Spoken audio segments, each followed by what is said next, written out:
This is the fourth video of the series English classes for all competitive exams.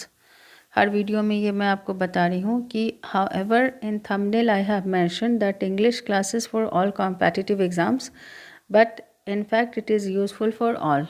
Okay, so let's start. इसमें हम लोग discuss करेंगे auxiliary verbs, जिसको कि हम हेल्पिंग वर्ब्स भी बोलते हैं, उसके बारे में. Here I have written the list of all the auxiliary verb. Please note it. इसको हमेशा आप ध्यान रखिएगा, हमेशा, ऑलवेज. जैसे आपको अपना नाम याद रहता है वैसे आपको ये याद रहना चाहिए, whether you are in school और कॉलेज. ओके, माइट को फिर से यहाँ पे लिख दे रही हूँ, MIGHT. इसका देखो सेपरेटली कोई मीनिंग नहीं होती है. ऐसा नहीं है कि आपका इसका सेपरेट कोई मीनिंग निकाल सकते हो. इसका यूजेस सीखेंगे कि इसका यूज़ हम कब करेंगे. तो सबसे पहले हम ये देखेंगे कि ऑक्सिलियरी वर्ब को, ये जो हम लोग यहाँ पे लिस्ट देख रहे हैं, इसको 2 पार्ट्स में क्लासिफाइड किया गया है. It has been divided into 2 parts. Okay, तो कौन कौन से वो पार्ट्स हैं, यहाँ से देखो. शैल से शुरू करते हैं. शैल के बाद जितने भी मैंने ऑक्सिलियरी वर्ब यहाँ पे लिखे हैं, ये सारी को क्या बोला जाता है, दे आर कॉल्ड मॉडल्स. ये क्या हो गए, मॉडल्स. और मॉडल्स को यहाँ से आप सेपरेट कर लो, बाकी जो बच गए इनको बोला जाता है मेन ऑक्सिलियरी वर्ब. अब तुम्हारा नेक्स्ट क्वेश्चन होगा कि why it has been divided into 2 parts. इसको 2 पार्ट्स में क्यों डिवाइड किया गया. तो इसके पीछे रीज़न ये है कि आप ये जो मेन ऑक्सिलियरी वर्ब है, देखो ये इसको बोलते हैं, वेट, ये जो आपका है, ये मॉडल्स को छोड़कर जो मेन ऑक्सिलियरी वर्ब है, आप यहाँ पर ध्यान देना, इसका यूज़ हम अकेले भी करते हैं. व्हाट डज़ इट मीन अकेले करते हैं. इट मीन्स इसको आप मेन वर्ब के बिना भी यूज़ कर सकते हो. पहले मुझे एक दो एग्जांपल यहाँ देने दो, then it would be clear to you. जैसे फर्स्ट में मैं एक एग्जांपल लिखती हूँ, आई एम अ टीचर. तो यहाँ पे जब मैंने लिखा आई एम अ टीचर, तो यहाँ पर एम का यूज़ तो अकेले है, there is no main verb after this. अब दूसरा मैं लिखती हूँ, आई एम टीचिंग इंग्लिश. अब यहाँ पर क्या हो गया, आप क्या देख रहे हो कि एम के बाद fish, I am teaching English. तो यहाँ पर हम क्या देख रहे हैं कि पहले लाइन में मैंने एम अकेले यूज़ किया था, यानी विदाउट मेन वर्ब. इसमें इसके बाद मेन वर्ब भी है.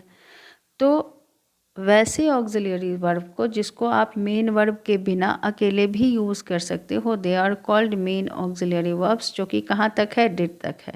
ठीक है, ये मेन ऑक्सिलियरी वर्ब है. आप सेंटेंस खुद भी लिख के देख सकते हो. जैसे एक और एग्जांपल देख लो, ही वॉज देयर. यहाँ पर वॉज अलोन है, इसके बाद मेन वर्ब नहीं है, ही वॉज देयर. ऐसे भी इसको लिख सकते हैं, ही वॉज इनवाइटेड. वॉज के बाद क्या हुआ, मेन वर्ब आया. तो यहाँ पर है, हम इसको अकेले भी यूज़ कर सकते हैं, मेन वर्ब के साथ भी यूज़ करते हैं. अब नेक्स्ट में देखते हैं बाकी मेन ऑक्सिलियरी के वर्ब के बाद जो बाकी ऑक्सिलियरी वर्ब हैं, दे हैव बिन क्लासिफाइड और they have been named as models.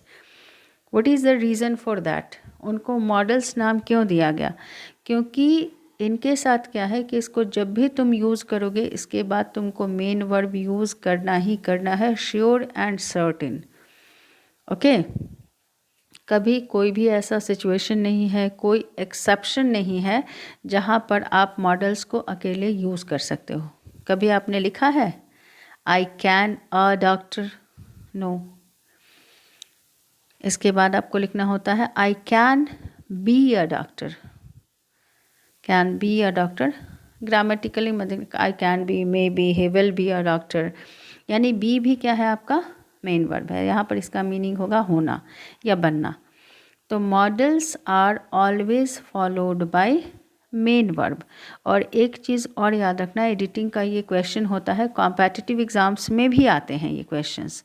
तो क्या होता है कि मेन मॉडल्स के बाद एक कंडीशन है, मॉडल जब रहेगा तो उसके बाद तो मेन वर्ब आना ही आना है, वो हमेशा V1 में आएगा. अगर मॉडल्स के तुरंत बाद वर्ब आ रहा है तो हम फिर एडवांस फॉर्म में चलेंगे. अभी तो बेसिक कॉन्सेप्ट हम लोगों का हो रहा है. जब हम लोग क्वेश्चन पर आएंगे then I will tell you कि इसके बाद कौन कौन सा कंडीशन इसके साथ अप्लाइड होता है. तो एक चीज़ याद रखना, मॉडल्स के बाद अगर मेन वर्ब आएगा तो हमेशा V1 होगा, ओरिजिनल फॉर्म। तो इस वीडियो में यही था कि ऑक्सिलरी वर्ब ये हैं, लिस्ट हैं, दैट यू मस्ट रिमेंबर। और दूसरी बात क्या कि auxiliary verb has been divided into 2 parts. Reason क्या था, मेन ऑक्सिलरी वर्ब को आप अकेले भी यूज़ कर सकते हो, यानी बिना मेन वर्ब के, और मेन वर्ब के साथ भी, लेकिन मॉडल्स के साथ कंडीशन क्या है कि उसके बाद हमेशा मेन वर्ब आपको यूज़ करना ही करना है। So those auxiliary verb that are always followed by main verb, वैसे auxiliary verb जिसके बाद जो हमेशा किससे फॉलो, मतलब जिसके बाद हमेशा क्या आते हैं, मेन वर्ब आते हैं, they are called modals. Okay, I hope you have understood. अगर कोई प्रॉब्लम हो आप कमेंट करके पूछ सकते हो।